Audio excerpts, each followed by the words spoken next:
Api obor Asian Games 2018 tiba di Kota Palembang, Sumatera Selatan, Sabtu pagi. Api obor dari lentera khusus api Asian Games Tinderbox lantas disulutkan ke mini kaldron yang telah disiapkan di Plaza Stadion Gelora Sriwijaya Jakabaring.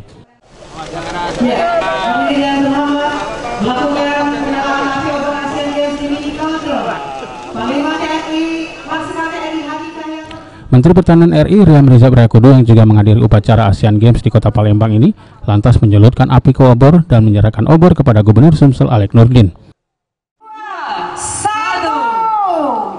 Obor Asian Games telah dihidupkan dan diserahkan oleh Menteri Pertahanan Republik Indonesia kepada Gubernur Sumatera Selatan Bapak Haji Alex.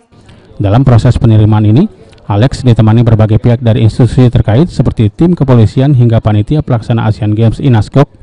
Dalam kegiatan ini juga dilakukan pengibaran secara serentak 45 bendera peserta Asian Games 2018. Obor Asian Games kemudian dibawa berlaris secara estafet mulai dari Gubernur Sumsel, Kapolda Sumsel hingga atlet, artis maupun mantan atlet. Pawai obor juga menggunakan kendaraan bak terbuka untuk mengelilingi Kota Palembang. Rangkaian pawai obor Asian Games di Kota Palembang akan berakhir di Rumah Dinas Wali Kota Palembang setelah obor melalui rangkaian kirap Sungai Musi. Rangkaian itu menempuh perjalanan sekitar 24 km. Masyarakat Palembang sendiri terlihat sangat antusias menyambut pawai obor Asian Games. Sepanjang jalan yang dilalui oleh obor Asian Games dipenuhi oleh masyarakat yang ingin menyaksikan langsung. Susan Oktaria, Heru Wahyudi, PAL TV.